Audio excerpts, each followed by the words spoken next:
Good morning, Justin. What's up? Hey,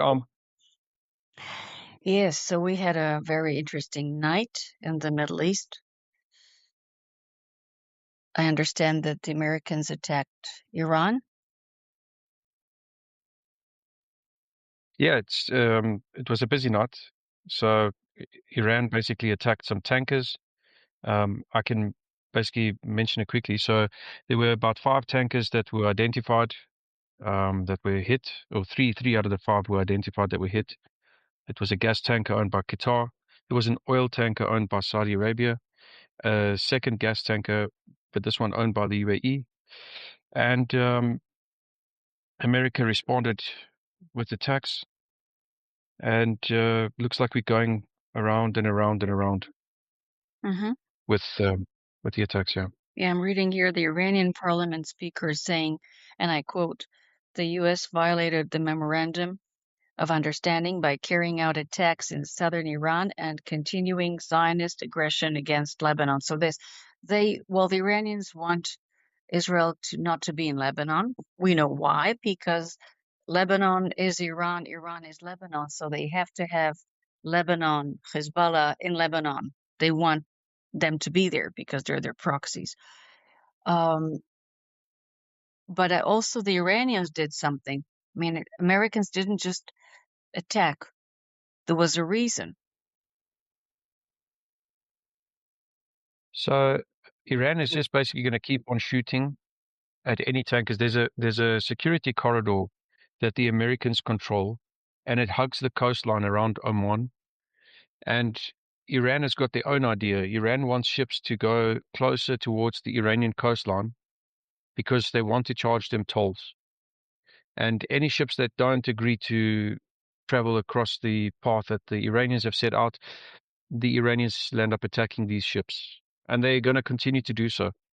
So, in response, I'm just reading here, it says here the Iran's IRGC says it launched a coordinated missile and drone attack on 85 US military targets in Bahrain, US Fifth Fleet, Kuwait, Ali Al Salam Air Base, and Salman Port. The IRGC also claims that it shot down US MQ-9 Reaper drones. So it's exactly that. The Iranians are not going to give up on their quest to control the strait and to charge tolls, and America's going to keep on um, trying to deal with the situation to prevent Iran from charging tolls. It's like Marco Rubio said, that there's no tolls charged in any international shipping lane, and it's against international law. But we know that Iran doesn't care about international law because Iran is a terrorist state. Needs the money. Justin, Iran needs money and desperately, not to help the citizens. They don't give a shit, pardon my French, about the citizens. They need the money desperately to buy more weapons, to enrich more uranium, to get nuclear bomb, to have even chemical weapons, ballistic missiles, drones. They need the money because when they have the money, they got the ammunition and then they give their proxies that ammunition. They have to have the money. So this is why I'm thinking, why even have this MOU in the first place? And there's something else that I'm thinking about while we're speaking. Who is going to be responsible that they will not get the frozen funds from Qatar? Who is going to make sure that Iran is not going to get the money from Qatar? I don't think anyone's going to make sure of that.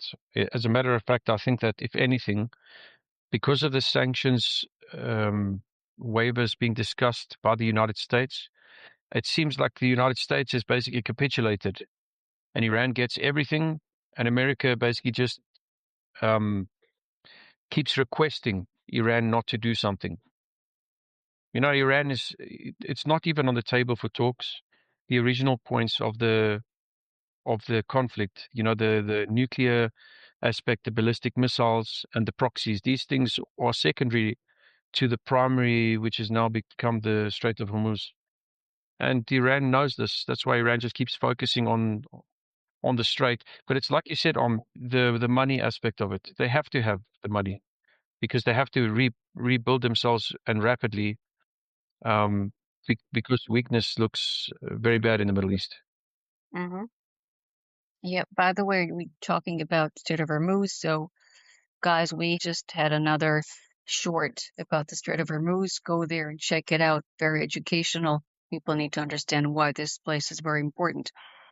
Um, Yesterday and today, I'm talking about Israel time.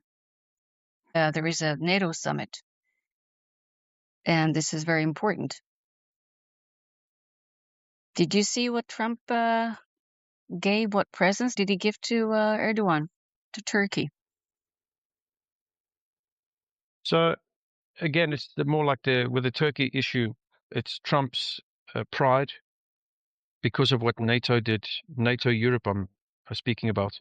You know, when they snubbed America by not joining them in the fight against Iran in a meaningful way, I think Trump found a natural partner in Erdogan because Erdogan is also not a friend of Europe. And, you know, like I say, two birds of a feather flock together. So Trump went to Turkey, to Ankara, to have this NATO summit. And it looks like the talks about the F-35s, I don't know if they're ever going to be able to do that for now because Congress has the power to block that. But the CASTA sanctions that are going to be lifted are important. Yeah. But again, this is the being clueless. The states needs to understand, must understand. I'm talking about the leaders, that it's not a good thing to give weapons and lift up sanctions from Muslim countries. Not good. They're all the same. We know this on Qatar, Turkey, Iran. Everyone there is the same. And basically, Turkey, we know, is just filling the vacuum. So with Iran being weakened dramatically in Syria and in Lebanon, Iraq, all these places, that's why I think Iran is holding on to the strait so tightly, because they know it's their lifeline at the moment. That's the only way that they can stay in the game. If Iran loses the ability to control the strait, and I think it'll be very difficult to prevent them from doing it, because again, it's geography, and you can't really change geography.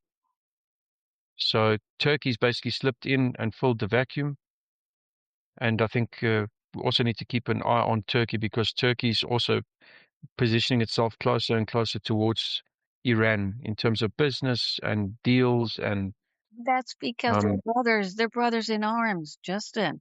They're brothers in arms. Don't ever think for a moment that Erdogan is against Mujtaba Khamenei. They're all together. When it comes to Israel, the hatred towards Israel, this is what they all have in common. I urge people not to think that they're good Muslims. There are no good Muslims. A good Muslim is a dead one or a next one.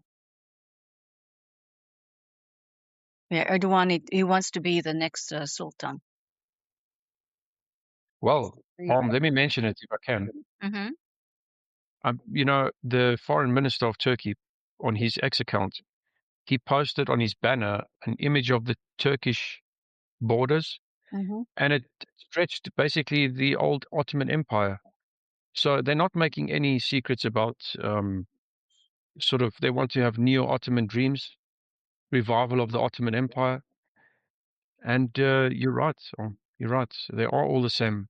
Islam has a single agenda, and that is global domination. And they have a common enemy, Israel and the United States.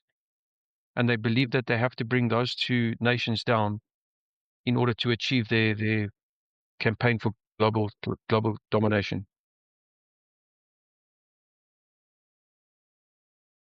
Well, this won't happen. It's specifically for Israel. We will always be here. Other countries, I'm not that sure. It will never happen. Israel's not going anywhere. As a matter of fact, if you look at the stats at the moment, I was reading something absolutely incredible. I mean, imagine Israel is in the middle of a war, a multi-front war, a war of scale that is very difficult to try to understand. And Israel is rated 8th among the top 10 happiest nations in the world. And it has an incredible GDP. Its stock market is booming. It's a real testimony to the resilience and the innovation of Israel and the Jewish people, it's remarkable. The rest of the world is burning. Iran's economy is down the drain. Turkey's lira is down the drain. And yet they bring war to everybody else around them in the region. And yet Israel defends itself. It defends its citizens, and it thrives, and it continues to thrive, and it will continue to thrive. And I think that's the important thing that people need to realize. I think they need to understand Israel isn't going anywhere. It's here to stay. Israel is forever. It's forever. Yes. We will survive. And all those countries you see these days, you see Spain, you see Portugal, lots of fires. Also, South Africa is suffering. Every country that curses Israel or is against Israel is paying the price. And this is just the beginning. So can we safely say that that should be again with what's happening at the moment with President Trump and with his team like J.D. Vance and Jared Kushner, Steve Witkoff, that it should be a lesson, should be a warning to them? What you're saying, Om, about blessings and cursing Israel, and instead choosing deals over choosing what is right, that they should be warned America is going to suffer. They will bring a curse upon America if they continue to make the wrong deals and not stand up for the truth. Yeah. Yes, the answer is yes. We said it before in the previous podcast about J.D. Vance. We know what this has done because they're also thinking about the next election, 2028 elections in the States. America needs to be very worried about the future. Especially with a lot of Islam in its borders, like you mentioned before. I mean, they have a huge problem with that, yeah. Yep. They have dormant cells. I don't know if you saw yesterday, there was a report that Iran has joined with cartels, and they are planning attacks against the United States and directly against Donald Trump. So it's incredible to see that America is sitting down with a negotiating team, while Iran is sitting down to negotiate and giving orders behind the scenes to assassinate Donald Trump and to create terror within America's borders. I think that it's time to shoot and not talk. I agree. Rather than having these silly negotiations. But you have to understand, this is also the time of the World Cup. And my guess is that the Americans don't want to have any terror attacks right now. We'll see what happens when this is over, when the World Cup is done. That's my guess. The World Cup, sorry, the World Cup and the midterms, I think they're very much linked. Yeah. Okay. I think it's enough for today. We will do it again tomorrow. Have a great day. Thank you,